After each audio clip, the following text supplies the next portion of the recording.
बिस्मिल्लाहिर्रहमानिर्रहीम। अस्सलाम वालेकुम नाज़रीन, मैं हूं कंबर ज़ैदी। प्रोग्राम देख रहे हैं आप डिबेट एट 8। सिफारती सतह पर पाकिस्तान को मुसलसल कामयाबियां मिल रही हैं। हाल ही में हम भारत से जंग जीते थे, उसके बाद एक बड़ा मुआहिदा हुआ सऊदी अरब के साथ, और अब जनरल आसिम मुनीर और वज़ीर आज़म पाकिस्तान की मुलाकात हुई है डोनाल्ड ट्रंप से। 90 मिनट ये मुलाकात जारी रही है। इसमें क्या कुछ हुआ है ये आपको बताएंगे। पाकिस्तान चाहता है कि बायलैटरल ट्रेड को आगे बढ़ाया जाए, अमरीकी इन्वेस्टमेंट आए। एग्रीकल्चर, IT और एनर्जी के शोबे ऐसे हैं जिनमें पाकिस्तान अमरीका से इन्वेस्टमेंट सीख कर रहा है। इससे कबल डोनाल्ड ट्रंप ने खसूसी हदायत की थी ऑयल कंपनीज को कि वो पाकिस्तान जाएं और ऑयल एक्सप्लोर करें।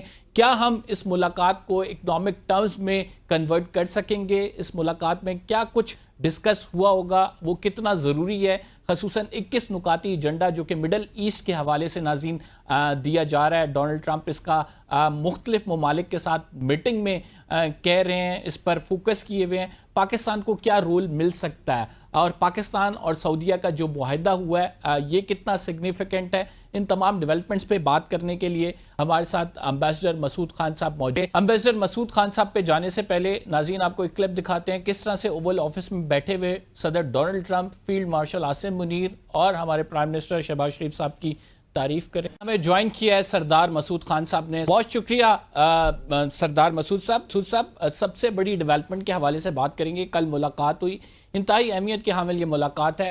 अगर देखा जाए तो दूसरी दफ़ा आसिम मुनीर साहब से मुलाकात हुई है। 90 मिनट की ये मुलाकात बताई जा रही है। क्या वजूहात बनी है कि पाकिस्तान की जो स्टैंडिंग है वो बहुत बेहतर हो गई है? अब जो मुलाकातों का सिलसिला है वो दोबारा से शुरू हो गया है, और इस मुलाकात में क्या ब्रेक थ्रू एक्सपेक्टेड है? समझता हूँ कि एक जो गैर मामूली सूरत हाल थी उसको दुरुस्त किया गया है, क्योंकि पाकिस्तान ने दहशतगर्दी के ख़िलाफ़ जंग में 90,000 लोगों की कुर्बानी दी है, और अमेरिका के साथ हम रकाब था, साथ साथ जो है हम कदम था, और उसने ये जंग लड़ी है, और उसमें पूरी पाकिस्तान को कुर्बानी देनी पड़ी है। अफवाज को, पाकिस्तान के अवाम को, सिविलियंस को बिलखसूस। फिर मईशत हमारी बुरे तरीके से मुतासर हुई। तो मैं समझता हूँ कि सदर ट्रंप और उनकी टीम ने यह फैसला किया है कि पाकिस्तान जैसे अहम मुल्क को दोबारा टेबल पे बिठाया जाए और उनके साथ ताल्लुकात उस्तवार किए जाएं। तो दूसरा ये है कि जो इस साल के आगाज़ में ही फरवरी में ये ताल्लुकात बेहतर होना शुरू हो गए थे हमारे लिए। जो है वहाँ एक F-16 की सस्टेनमेंट पैकेज मंजूर हुआ तकरीबन $400 मिलियन का। उसके बाद दूसरा जो था कि जो पहली तकरीर सदर ट्रंप ने की थी उसमें, यानी जो joint session of the US Congress, उसमें पाकिस्तान का शुक्रिया अदा किया था दहशतगर्दी के सिलसिले में तामुन के हवाले से। सेंट कॉम के कमांडर जो उस वक्त थे जनरल कुरेला, उन्होंने ये कहा था कि पाकिस्तान का रोल दहशतगर्दी के खिलाफ फिनोमिनल रहा है, फिनोमिनल पार्टनर रहा है।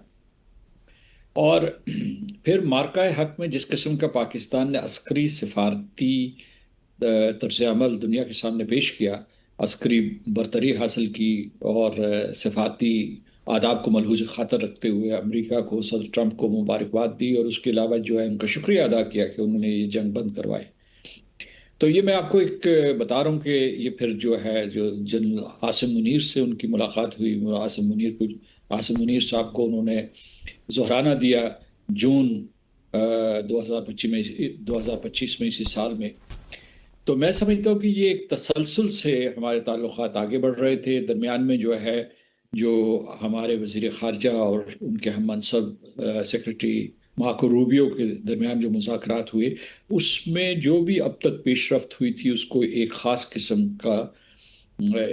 किस्म की ठोस शक्ल दे दी गई एजेंडे को, जिसमें दिफाई ताल्लुकात, इंटेलिजेंस कोऑपरेशन, दहशतगर्दी के खिलाफ एक दूसरे के कल की मुलाकात के हवाले से भी जो रोइटर्स की खबर आई है वो यही कहती है कि पाकिस्तान ने जो है वो मौशी तावन मांगा है। 3 से 4 शोबे हैं, एग्रीकल्चर, IT सेक्टर, इसके साथ एनर्जी सेक्टर। पाकिस्तान कहता है कि उसमें बिजनेस डील्स हों, इन्वेस्टमेंट आए। इससे पहले भी मुलाकात हुई थी, पाकिस्तान बायलैटरल ट्रेड की बात कर रहा था। अमेरिका की जानिब से ऑयल कंपनीज आई भी, लेकिन कोई मुआहिदा सिक्योर नहीं हो सका, इन्वेस्टमेंट उस तरह से सिग्निफिकेंटली नहीं आ सकी। डू यू थिंक कि ये जो हमारी जो डिप्लोमेटिक इंगेजमेंट है ये अब इस कन्वर्ट होगी इकोनॉमिक टाइज में भी, और कोई मुआहिदा या इन्वेस्टमेंट सिक्योर हो जाएगी? इस मरतबा हमने पहली मर्तबा मैं ये कह रहा था कि हम जो मुलाकात हुई है सदर ट्रंप और वज़ीर आज़म पाकिस्तान के दरमियान, जिसमें जनरल आसिम मुनीर भी मौजूद थे, तो जो टेबल पे मेज़ पे जो चीज़ रखी गई वो माशी ताउन है और टेक्नोलॉजी में ताउन है। इस साल दो माहदे हो चुके हैं, एक जो है क्रिप्टो काउंसिल पाकिस्तान की और जो वर्ल्ड लिबर्टी फाइनेंशियल। लेकिन बुनियादी तौर पर हम अमेरिका के लिए अपनी इकोनॉमी को, अपने पूरे पूरे जो पाकिस्तान की पॉपुलेशन को, इसको हम लुक्रेटिव बनाना चाहते हैं, उनके लिए मनफियत बख्श बनाना चाहते हैं और हम अमेरिका की टेक्नोलॉजी से फ़ायदा उठाना चाहते हैं ताकि पाकिस्तान का जो मईशत में पोटेंशियल है या मकाम है उसे हम हासिल कर सकें। Sir, how much you are hopeful कि ये जो आप कह रहे हैं कि मुआहदे ज़रूर हुए हैं, आप कितने होपफुल हैं कि वाकई इन्वेस्टमेंट आएगी और अब जिस तरफ हम बढ़ रहे हैं इससे आगे जो है ये जो तमाम रिलेशंस हैं ये अवाम पाकिस्तान के लिए इकनॉमिक टर्म्स में कन्वर्ट हो जाएंगे? बड़े अच्छे सवाल आपने पूछे हैं, लेकिन ये है कि मौक़े तो पैदा हो गए हैं और जो रास्ते में रुकावटें थी वो भी दूर हो गई हैं। और जो हिंदुस्तान कोशिश कर रहा था कि न सिर्फ सफारती तौर पर बल्कि माशी मैदान में भी पाकिस्तान को तनहा किया जाए और पाकिस्तान को दहशतगर्दी के हवाले से गैर महफूज करार दे के सरमाकारी को रोका जाए, बैनुल अक़वामी सरमाकारी को, फॉरेन डायरेक्ट इन्वेस्टमेंट को रोका जाए, तो वो सारे के सारे हर्डल्स जो थे वो दूर हो गए। अब ओनस हमारे ऊपर है कि इन मौक़े का किस तरीके से इस्तेमाल करते हैं, और अगर हम इनका भरपूर इस्तेमाल करते हैं, और जहाँ तक मुझे मालूम है हमारी हुकूमत का, हमारी रियासत का ये मुसम्मम इरादा है कि इन मौक़े से हम भरपूर फ़ायदा उठाएंगे, तो यकीनन इसके जो भी समरात होंगे वो आवाम तक पहुँचेंगे। आप क्या समझते हैं कि इंडिया कितना पुश बैक हुआ? आज दोबारा से बातें शुरू हो गई हैं नए टैरिफ्स की।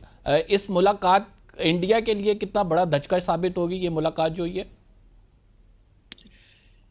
ये हिंदुस्तान जो है वो पाकिस्तान से ऑब्सेस्ड है। अगर आप उनके टेलीविज़न प्रोग्राम देख लें, जो प्राइम टाइम टेलीविज़न प्रोग्राम्स होते हैं या दो तबसरे होते हैं, या उनके अखबारात उठा के देख लीजिए या सोशल मीडिया उठा के देख लीजिए, तो पाकिस्तान वहाँ ट्रेंड कर रहा है। और उसमें जो हमारे वज़ीर आज़म और जनरल आसिम मुनीर की मुलाकात हुई है उसी के बारे में या तो तबसरे किए जा रहे हैं, कुछ मनफी, कुछ जो है तजस्सुस की बुनियाद पे, और यानी ये कि उनके हम जहन पे सवार हैं। और बैनुल सतूर वो ये भी कह रहे हैं कि इससे हिंदुस्तान को कितना नुकसान होगा, और अपनी वो हठधर्मी पे भी कायम है कि अमेरिका के साथ मामला तय नहीं कर रहे हैं, वो ट्रेड से मुताल्लिक़ हों या उसके अलावा जो सदर ट्रंप ने कहा है कि आप रूस से इतनी बड़ी मकदार में, इतनी भारी तादाद में जो है वहाँ से क्रूड ऑयल मत ख़रीदें, इस तरीके से आप रूस की जंग को फाइनेंस कर रहे हैं। तो मैं समझता हूँ कि भारत के लिए बहुत बड़ा धचका है, और वो इसे छिपाते भी नहीं हैं क्योंकि उनका मीडिया इसके ऊपर खुलकर तबसरा कर रहा है। मैं समझता हूँ कि इस मरतबा जो सबसे अहम चीज़ है वो ये है कि हम बड़े अरसे से कोशिश कर रहे थे, और हम अमेरिका में हमारे जो मुखातबीन थे, जिनके काउंटर पार्ट्स थे, हम उनसे ये कह रहे थे कि आप चीन के हवाले से या हिंदुस्तान के हवाले से हमारे साथ ताल्लुकात कायम न करें, आप पाकिस्तान अमेरिका के बराह रास्त ताल्लुकात कायम करें। और मेरा ख्याल है कि उसका आगाज़ हो चुका है, और ये है कि अब ये तस्लीम किया जा रहा है अमेरिका में कि वस्ती एशिया, मगरबी एशिया, मशरक़ वस्ता और नॉर्थ अमेरिका, माफ़ कीजिएगा, नॉर्थ अफ्रीका में पाकिस्तान की एक मरकज़ी हैसियत है।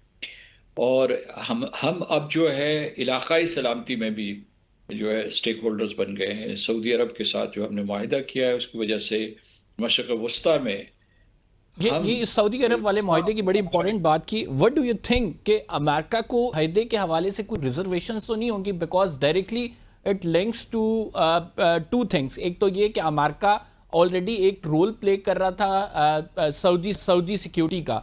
दूसरा, ये मुआहिदा जो है डायरेक्टली इसराइल इसको थ्रेट समझता है, बिकॉज जिस तरह से इस पे बातें हो रही हैं, जिस तरह से वेस्ट लिख रहे हैं, आप समझते हैं कि अमेरिका को इस मुआहिदे के हवाले से कोई तशवीश होगी या फिर कोई रिजर्वेशन का इजहार करेगा, या फिर अमेरिका इसको एक पॉजिटिवली देख रहा है और देख रहा है कि पाकिस्तान इस पोजीशन में है कि जिससे हमें बात کرنی چاہیے، نیگوشیٹ کرنا چاہیے اور وہاں پہ اس کو اپنے مقاصد میں اپنا پارٹنر بنانا چاہیے؟ اگر اس کے اوپر کوئی امریکہ کا منفی رد عمل ہوتا تو صدر ٹرمپ حسب عادت اور حسب روایت اس کا اظہار کر چکے ہوتے. انہوں نے ایسا نہیں کیا. اور امریکہ کے ساتھ اچھے تعلقات ہیں، سعودی عرب کے بھی اچھے تعلقات ہیں، اور سعودی عرب بڑے عرصے سے کوشش کر رہا تھا کہ کسی طریقے سے امریکہ اس قسم کا اس کے ساتھ معاہدہ کر لے، اور اس کو یعنی سیکیورٹی کے لیے باقاعدہ ایک معاہدہ چاہیے تھا. اگرچہ ان کی سیکیورٹی ریلیشن شپ ہے، لیکن اگر ان نے ایبراہم اکارڈز کو قبول کرنا تھا تو وہ یہ چاہتے تھے کہ ایک broad based comprehensive security pact ہو جاتا. پھر وہی ان سے یہ بھی کہہ رہے تھے کہ ان کو مزید اسلحہ دیا جائے، ان کو مضبوط کیا جائے، اور دوسرے یہ کہہ رہے تھے کہ ان کو بھی نیوکلیئر ری ایکٹر کی اجازت ہونی چاہیے تاکہ وہ نیوکلیئر انرجی بنا سکے. تو یہ سلسلہ کا پاکستان کے ساتھ یہ ہو گیا ہے، اور میں سمجھتا ہوں کہ دوسری طرف پاکستان اس گروپ میں شامل تھا، 8 ممالک کے، مسلمان ممالک کے گروپ میں شامل تھا، جنہوں نے صدر ٹرمپ کو یہ قائل کرنے کی کوشش کی ہے کہ وہ اپنی پولیٹیکل ویل اور اپنا وزن استعمال کریں، یعنی امریکہ کا وزن استعمال کریں، تاکہ فوری طور پر جنگ بندی ہو، اور اسرائیل کے جو عزائم ہیں مقبوضہ علاقے کے اوپر قبضہ کرنے کے اور اسے اسرائیل کی سرزمین کے ساتھ ضم کرنے کے، اسے روکیں، اور اس کے بعد ایک فلسطینی ریاست کا قیام ہو. اس میں جو ہے اس کے لیے جو ہے اس کی بارڈرز جو ہے وہ متعین ہوں، اور وہاں ایک کوئی سیکیورٹی فورس بھی بنائی جائے تاکہ وہ بالکل بے اختیار اور بے یار و مددگار ایک ریاست نہ بنے. اور جو صدر ٹرمپ کے اسپیشل ریپرزینٹیٹیو، اسپیشل انوائے ہیں اسٹیو وٹکاف، انہوں نے انہی ممالک کو ایک صدر ٹرمپ کی طرف سے ایک ایجنڈا بھی دیا ہے، جو 21 نکاتی ایجنڈا ہے. تو اس میں پاکستان کا رول بڑھ گیا ہے. پھر یہ کہ جب وائٹ ہاؤس میں ہمارے وزیر اعظم اور جنرل منیر کی ملاقات ہوئی ہے، عاصم منیر صاحب کی ملاقات ہوئی ہے، تو مسئلہ فلسطین کو دوبارہ سے اٹھایا گیا ہے. اور ایران کے سلسلے میں پاکستان پہلے ہی بہت ہی تعمیری کردار ادا کر چکا ہے. امریکہ اور ایران کے درمیان جو اس کا موسٹ ڈیفیکلٹ پیریڈ تھا، جب آپ کو یاد ہوگا کہ جب جنرل عاصم منیر ملے تھے تو اس وقت یہ طے ہوا تھا. اس کا بعد میں اقرار جو ہے سیکرٹری روبیو نے کیا، جب ان کی ہمارے وزیر اعظم، نائب وزیر اعظم اور وزیر خارجہ سے ملاقات ہوئی تھی. یہ جو 21 نکاتی ایجنڈے کا ایک اہم پوائنٹ یہ ہے کہ وہاں پہ میوچل فورسز ہوں گی، تو آپ سمجھتے ہیں کہ یہ جو میوچل فورسز کی بات کی جا رہی ہے، مسلم ممالک کو یہ 21 نکات قبول ہوں گے اور واقعی وہاں سے حماس کا مکمل خاتمہ ہوگا اور میوچل فورسز ہی ہوں گی ویسٹ بینک پہ؟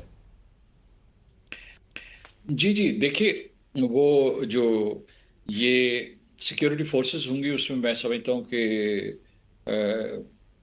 فلسطین کے لوگ ہوں گے، اس کے بعد جو ہے عرب ممالک ہوں گے اور مسلمان ممالک ہوں گے. تو اس میں پاکستان ضرور کسی نہ کسی طریقے سے شامل ہوگا. لیکن جس جنگ بندی کی بات ہو رہی ہے اس میں یہ کہ ہاسٹیجز واپس آئیں، اس کے بعد جو ہے اس میں ظاہر ہے کہ سواپ ہوگا، کو جو فلسطینی قیدی ہیں ان کو بھی واپس کرنا پڑے گا جو اسرائیل کی تحویل میں ہیں. لیکن سب سے زیادہ اہم نقطہ یہ ہے کہ وہاں جو اسرائیل کا ظلم و ستم ہے، ظلم و استبداد، اس کو ختم کیا جائے غزہ میں. اور ان کے مطالبات یہ ہیں کہ کیونکہ یہ وہاں جو جیسے اسرائیل نے مقبوضہ علاقے میں، مقبوضہ فلسطین میں غیر قانونی آباد کاری کی ہوئی ہے اور تقریباً 7 لاکھ کے قریب اسرائیلی وہاں آباد کیے ہوئے ہیں، اسی طریقے سے وہ غزہ کے لیے بھی منصوبہ بندی کر رہے تھے کہ وہاں غزہ کو زمین بوس کر کے، اسے مسمار کر کے وہاں بھی جو ہے غیر قانونی اسرائیلی بستیاں بنائی جائیں. تو یہ کچھ شرائط ہیں ان مسلمان ممالک کی طرف سے، اور اس کے بعد وہ امریکہ کے اس فارمولے کے ساتھ تعاون کریں، کیونکہ یہ ایک ون ون سچویشن ہوگی. ناظرین، پروگرام میں ایک چھوٹا سا بریک لیتے ہیں. We will be right back after this short break. Sardar Masood Khan صاحب ہمارے ساتھ ہی رہیں گے.